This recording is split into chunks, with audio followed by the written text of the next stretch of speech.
Miss Yuni. Ada yang bisa dibantu, Mbak? Miss, aku kan visaku habisku bulan 5 tanggal 18. Terus aku kan nanti bulan 2 bulan ini ya, tanggal 26 itu mau cutting, tapi kan aku ada masalah sama bank. Maksudnya gimana, nggak paham saya? Mau cutting tapi aku gitu ada masalah sama bank 4 bulan aku nggak ngangsur. Terus apa hubungannya sama Cutke? Takutnya nanti pas job visa di Makau ada masalah gitu. Nggak ada hubungan dong. Kamu punya utang bank dibayar, nggak dibayar kan hubunganmu sama bank. Sama imigrasi apa hubungannya, sayang? Takutnya nanti katanya, aku kan pernah lihat di YouTube itu ya, pas cutting terus dia ada masalah sama bank, dia terus ditangkap polisi di Makau sana.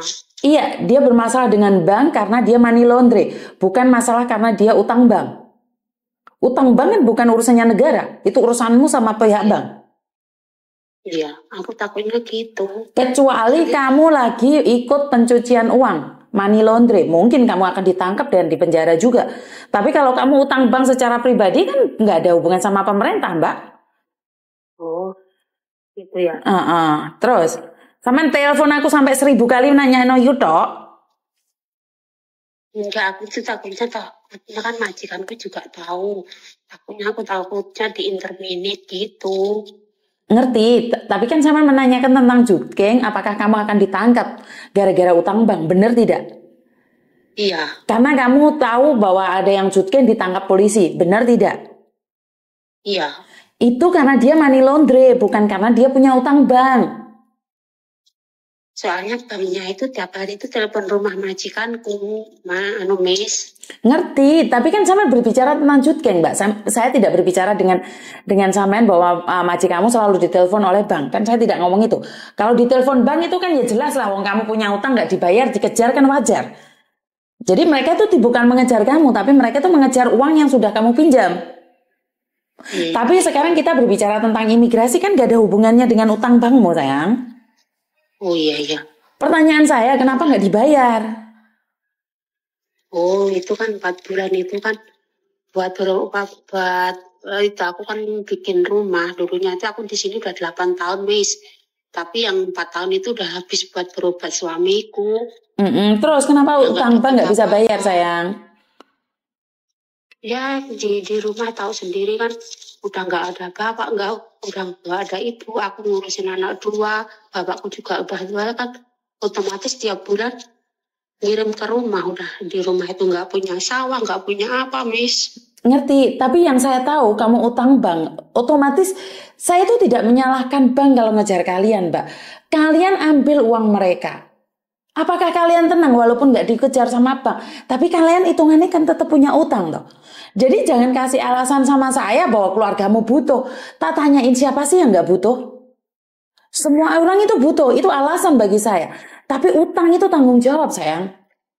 Ya, tapi aku itu majikanku udah tahu dulu kan nyuruh majikanku. Ini loh yang saya nggak paham. Bukan masalah nyuruh nggaknya, pertanyaan saya kenapa nggak bayar?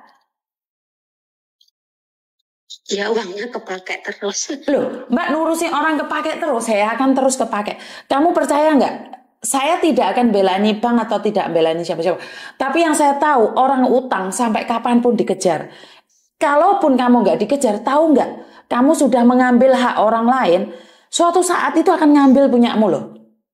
Maka kelihatan, kamu tidak akan diberikan kesehatan keluargamu. Ntar malah ada musibah, ada ini, ada itu, ada ini, ada itu. Dan kamu tidak akan pernah merasa puas dengan apa yang kamu punya. Karena memang utang itu harus dibayar. Kamu bisa lari, kamu nggak mungkin ditangkap polisi, tapi namanya utang itu di darah daging, sayang.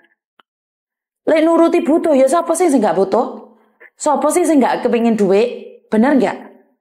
Iya. Lu lek sampean ngudah utang bank terus gak mau reken ngono rek, yo dunia persilatan ini akan hancur. Ya jangan ngomong kayak gitu karena butuh loh. Bener lah, apes itu nggak ada di kalender loh. Wayang bayar ya dibayar no bange. Sampai 4 bulan ngejar-ngejar, kayak sampean gak bayar. Ngurusi butuh kamen gak ono lerene Mbak, butuh ya Mbak.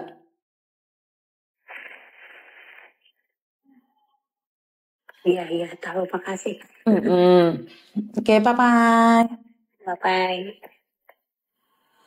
Oke, di sini saya bukan ingin sabda Pandita Ratu ataupun ceramah ya Mbak ya. Tapi yang saya tahu adalah utang adalah utang. Saya tidak peduli itu bank atau rentenir atau apapun. Yang saya tahu adalah kalian ngambil uangnya orang. Dan karena kebutuhan lain kalian tidak ingin mengembalikan. Halo, hidup cuma punya bukan cuma itu aja. Suatu saat punyamu itu akan diambil Mbak. Jadi kalau kamu menggenggam hartamu sendiri seperti ini, percaya atau enggak, ini akan brodol Mbak. Saya sudah selalu bilang, kamu punya utang, mau tidak mau cepat atau lambat bayaran. Perkara yang saya mau bayari utang ngamong-ngamong long-long, nah wis bene. Kita berbicara tentang kenyataan. Jadi bank itu bukan ngamuk, bukan nagih atau koncomu itu nesu dek kamu, bukan. Tapi dia itu mau ngambil balik haknya yang kamu pinjem. Jadi buat mbak-mbaknya yang utang temen nih, utang bank, utang siapa, ya jangan lari dari kenyataan. Saya nggak ngomong siapapun itu ya. Tapi kalau kalian punya utang, wajibnya ya dibayar, apapun alasannya. Nunggu butuhmu selesai, nggak selesai. Ibu saya pernah bilang satu hal. Uang butuh itu gak ono lerene. Sebelum dia masuk di peti, sebelum dia masuk ke liang lahat, butuhnya uang itu tetap butuh. Karena itu punya utang, sisakan uangmu sedikit itu untuk bayari utang.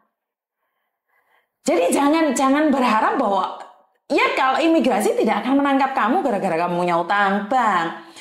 Yang saya tahu kemarin adalah ditangkap gara-gara dia itu money laundry. Jadi ketahuan sama polisi, dia rekam jejaknya sedang dicari dan kebetulan dia jutking, maka dia ditangkap. Jadi buat mbak-mbaknya jangan menyepelekan utang ya. Sehari-hari ini tuh banyak sekali yang teman-temannya sampai mencari ke saya tentang utang bank, tentang ini, tentang itu. Saya tuh pusing kadang-kadang. Dan saya tuh nggak paham dengan lifestyle kalian. Siapa sih yang nggak butuh? Siapa sih yang nggak suka uang? Saya butuh, saya suka. Tapi caranya bukan membohongi teman. Caranya bukan berarti ambil bank nggak bayar. Tidak. Bukan seperti itu. Jadi buat teman-teman saya tidak ingin ini kejadian ini berlanjut karena utang adalah utang. Utang itu wajib dibayar. Jadi utang itu memang sesuatu yang kita pinjam dan wajib kita kembalikan. Jadi jangan bilang karena kebutuhan yang tidak pernah ada hentinya membuat kalian lupa tidak membayar hutang. Dan saya percaya bahwa utang itu akan melilit tubuh kita. Kalian tidak akan tenang. Kalau kalian tidak menyelesaikan hutang kalian, selamanya hidupmu tidak akan tenang. Akan ada aja musibah. Wes gak percaya omong aku. Jadi jangan tenang-tenang karena sekarang temanmu gak nagih. Jangan tenang-tenang karena bank gak nagih. Itu tanggung jawabmu.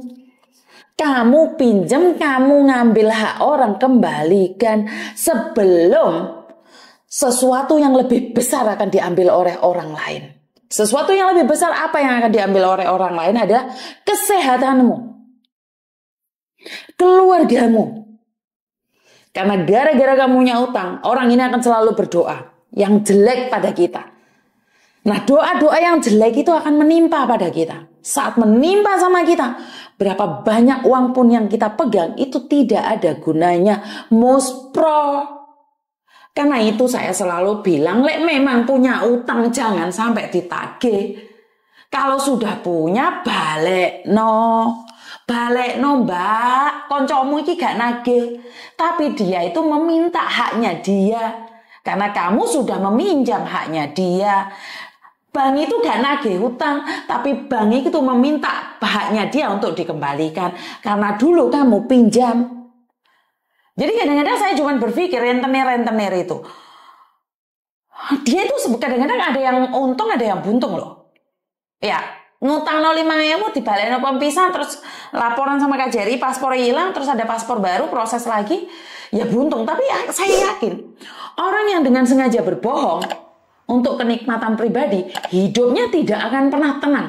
Ini buat kalian yang para pengutang yang suka ngutang dan tidak suka mengembalikan, dengarkan kata-kata saya. Hidupmu tidak akan pernah tenang. Hidupmu tidak akan pernah kelar selagi kamu masih mengambil hak orang. Selagi kamu masih ngutang punyanya orang. Ingat kata saya. Hidupmu tidak akan pernah tenang dan hidupmu akan selalu cemas. Itu aja dari saya. Kurang lebihnya saya minta maaf. Wassalamualaikum warahmatullahi wabarakatuh. Berkat Tuhan mengalir atas hidup kita semua. Semoga semua makhluk hidup bahagia dan bye-bye.